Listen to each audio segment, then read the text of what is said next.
Hello, welcome to NBC computer education. C++ challenging questions answer का ये part 3 है और इसमें हम आपको सिखाएंगे major difference between if and switch. If और स्विच केस में जो सबसे बड़ा डिफरेंस है वो क्या है, और उसके बाद बताएंगे आपको हम स्विच केस का बहुत अच्छा एग्जाम्पल, जिसके थ्रू आपको स्विच केस की जो बारीकियां हैं, जो डिटेल है, वो आपको समझाई जाएगी, जिसे अक्सर स्टूडेंट नहीं जानते। तो सबसे पहले हम बात करते हैं major difference between if and switch की। तो ये देखिए, switch can check only equality of the condition.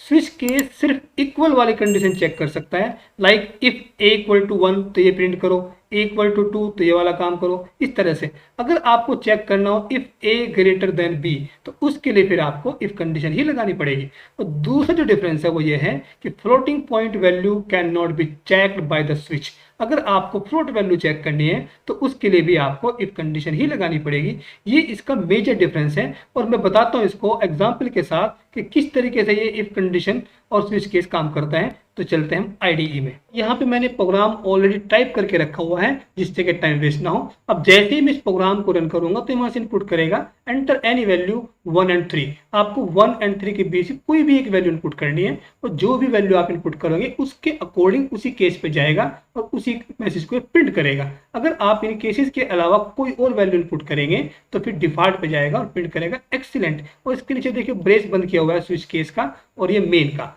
अब मैं इसको रन करता हूं, और ये मैंने इसको रन किया और ये वैल्यू इनपुट करेगा enter any value 1 and 3। Suppose मैंने डाल दिया 2, और जैसे ही आप एंटर करेंगे तो इसने प्रिंट किया बेटर। अभी बेटर क्यों प्रिंट किया? जो केस 2 पे देखिए, केस 2 पे ये बेटर लिखा हुआ है, इसलिए बेटर प्रिंट कर रहा है। अब मैं अगर फिर से इसको रन कर देता हूँ, जो मैंने इसको सपोज यहाँ से बंद किया, और अब मैं इसको फिर से रन कर देता हूँ, और जैसे रन करेंगे और मैंने अब की बार नंबर डाल दिया सपोज 4, तो 4 तक हमारे पास कोई केस नहीं है, तो ये जाएगा डिफॉल्ट पे और प्रिंट करेगा एक्सीलेंट।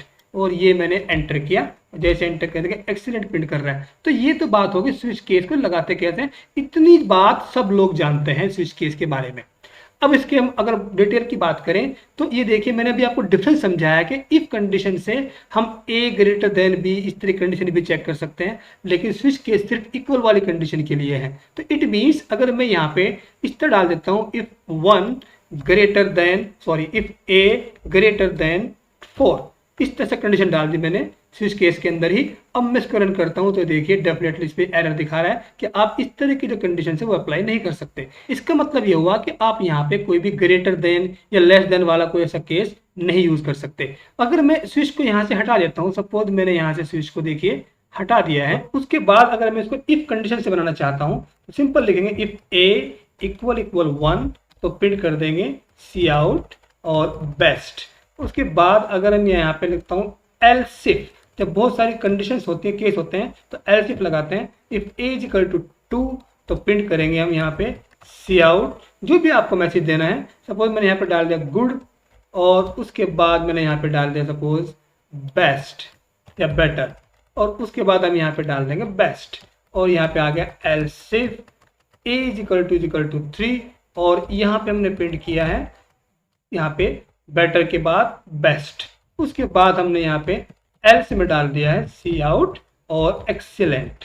ये देखिए, और ये मैंने ये सेम प्रोग्राम इफ कंडीशन से बनाया है। और जितनी भी ये कंडीशन देखिए इक्वल वाली कंडीशंस हैं, तो इक्वल वाली कंडीशन के लिए मैं स्विच केस लगाया था। अब इसको मैं रन करता हूँ, इफ कंडीशन से ही प्रोग्राम देखिए रन होता है कि नहीं। और मैंने यहाँ पे सपोज 2 डाल दिया है, तो प्रिंट कर रहा है देखिए बेटर, राइट। तो कोई भी आप जो नंबर देंगे 1 और 3 के बीच में, तो वही वाली कंडीशन ट्रू हो जाएगी। जो आप नंबर प्रेस करेंगे वही मैसेज स्क्रीन पे प्रिंट हो जाएगा। अब मैं वैल्यू डालता हूँ यहाँ पे 4 या 5, 1 एंड 3 के अलावा कोई वैल्यू, सपोज 5 डाल दिया मैंने, तो प्रिंट करेगा एक्सीलेंट। तो बिल्कुल वही स्विच केस वाला काम इसमें भी हो गया है। और अब हम बात करते हैं इसकी कुछ बारीकियों के बारे में भी बताएंगे। उससे पहले हम एक प्रोग्राम बनाएंगे, पहले बहुत अच्छा प्रोग्राम है। और प्रोग्राम ये है, write a program to input a single character. आपको एक सिंगल कैरेक्टर इनपुट करना है and check it is vowel और नॉट, और आपको चेक करना है कि वोवेल है कि नहीं। और इसको बनाना है हमें स्विच केस से, इफ कंडीशन से नहीं बनाना। अब यहाँ पे सबसे पहले वही हैश इंक्लूड आईओ स्ट्रीम, ये हेडर फाइल हमने इंक्लूड की। उसके बाद यूजिंग नेम स्पेस std, उसके बाद फिर मेन फंक्शन, और यहाँ पे आप एक कैरेक्टर टाइप का वेरिएबल लेंगे और इसको इनपुट कर लेते हैं एंटर ए सिंगल कैरेक्टर। और उसके बाद अब यहाँ पे इसको इनपुट कर लेते हैं हम ch नाम के वेरिएबल में और इसको डाल देंगे स्विच केस में और उसके बाद इस पर हम केस चला देंगे इस तरीके से केस a कि अगर ch की वैल्यू a के इक्वल है तो हम प्रिंट कर देंगे वोवल। तो यहाँ पे अलग अलग ना लिख करके आप एक काम करिए, यहाँ पे केस ई उसके बाद फिर केस आई, ये इस तरीके से आप लिखिए ज़्यादा अच्छा इंप्रेशन पड़ेगा। केस ओ और उसके बाद आएगा केस यू। ये मैंने 5 के 5 वोवल यहाँ पे टाइप कर दिए स्मॉल वाले, आप यहाँ पे कैपिटल वाले भी टाइप कर सकते हैं। और अब यहाँ पे मैसेज डालिए वोवल, ये देखिए, और यहाँ पे मैंने डाल दिया है ब्रेक। ब्रेक डालने के बाद फिर डिफॉल्ट और उसके बाद यहाँ पे डाल देंगे नॉट वोवल कि ये वोवल नहीं है। और उसके बाद अब यहाँ पे मैं इसको रन करके दिखाता हूँ। तो पहले आप इसको समझिए, स्विच केस में जो हमने यहाँ पे वेरिएबल दिया है तो जैसे ही वैल्यू इसके अंदर आएगी ये चेक करेगा कि इनमें से कोई भी अगर केस है cs के अंदर, इनमें से कोई भी अगर एक वैल्यू है तो ये वोवल प्रिंट करेगा, अदरवाइज नॉट वोवल।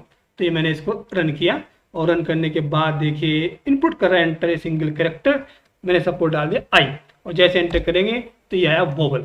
अब मैं इसको फिर से रन करता हूँ एक बार और मैंने यहाँ पे डाल दिया सपोज करो यू और यू पे भी देखिए वोवल आ रहा है। और अब की बार मैं डाल देता हूँ वो कैरेक्टर जो इसमें वोवल नहीं है, सपोज मैं डाल दिया बी पे प्रिंट कर रहा है नॉट वोवल। तो इट मीन्स हमारा प्रोग्राम सही से काम कर रहा है। तो ये तो था हमारा प्रोग्राम। अब आप इसकी डिटेल समझिए। सबसे पहली बात है कि केस को ऐसे ऊपर नीचे लगा सकते हैं और उसका मीनिंग आप समझ गए कि इनमें से कोई भी अगर कैरेक्टर है तो ये वोवल प्रिंट करेगा, अदरवाइज डिफॉल्ट पे चला जाएगा। दूसरी बात यह है कि कुछ स्टूडेंट को लगता है कि भाई हमने ब्रेक अगर नहीं लगाया तो ये एरर देगा। तो मैंने यहाँ से ब्रेक हटा दिया है तो इससे एरर तो नहीं आएगी, लेकिन ये आउटपुट सही नहीं आएगा। उससे क्या होगा कि जब ये वोवल प्रिंट करेगा तो वोवल प्रिंट करने के बाद ये नीचे वाले केस में घुस जाएगा, यहाँ पे डिफॉल्ट हो चाहे कोई भी केस हो, और यहाँ पे आके नोट वोवल भी प्रिंट करेगा। ये मैंने इसको रन किया और रन करने के बाद देखिए मैंने दिया सपोज यहाँ पे आई तो प्रिंट कर रहा है वोवल भी आया देखिए और नोट वोवल भी आ रहा है। तो इट मीन्स अगर आप ब्रेक नहीं लगाएंगे तो उससे एरर तो नहीं आएगी, लेकिन आउटपुट हमारा सही नहीं आएगा। दूसरी बात यह है कि डिफॉल्ट को अगर हम यहाँ से हटा भी देते हैं, तो मैंने यहाँ से हटा दिया है, अभी भी कोई एरर नहीं आएगी।